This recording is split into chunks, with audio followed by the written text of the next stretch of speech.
প্রীতি থাকে কোথায় সেই কথা একটু আশ্বাস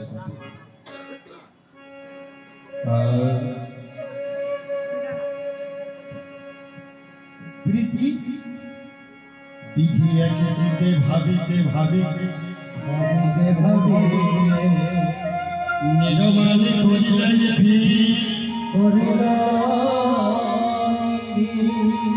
রসের সাগর মন্থন করিতে করিতে করিতে করিতে তাহাতে বুঝিল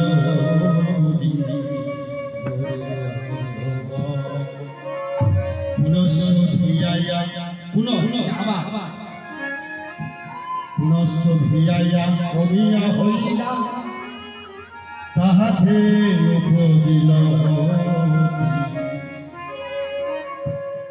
এই হলো প্রীতি। বিধি এক চিতে ভাবিতে ভাবিতে নিরমান করিলেন রসের সাগর মন্থন করিতে করিতে তাহাতে উপজিল রয়ে দীর্ঘই রয়ে দীর্ঘই পুনঃ আমরা আবার ভিয়েন করিয়া তাহাতে উপজিল।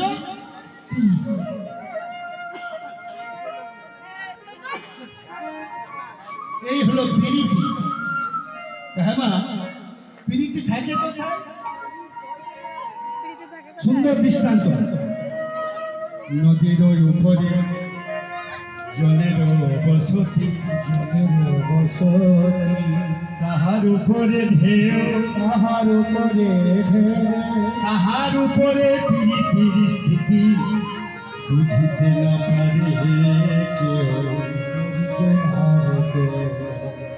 কি বলছেন? নদীর উপরে জলের বসতি, তাহার উপরে ঢেউ, তাহার উপরে প্রীতির স্থিতি বুঝিতে না পারে কেউ।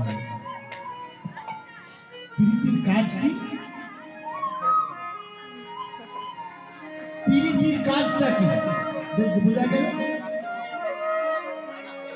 প্রিয়াকারে পীড়ন করে আমার 10 ইন্দ্রিয়গণ, প্রিয়াকারে রীতিমতো করো এ শাসন, প্রিয়াকারে চিত্ত করে কৃষ্ণ গুণ রসে, প্রীতির তত্ত্ব কথা কহে জ্ঞান রসে, জ্ঞান রসে।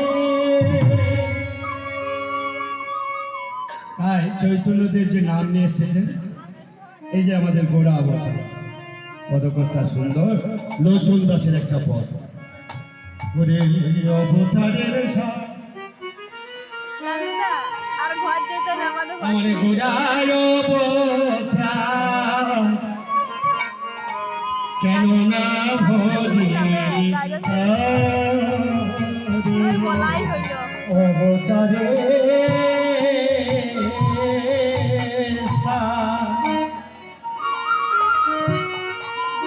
গোড়ায় অবতার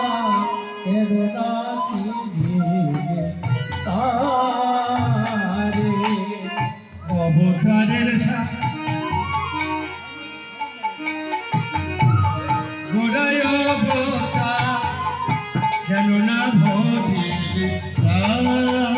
তারে গোড়ায় অবতার, গোড়ায় অবতার কেন না ভরি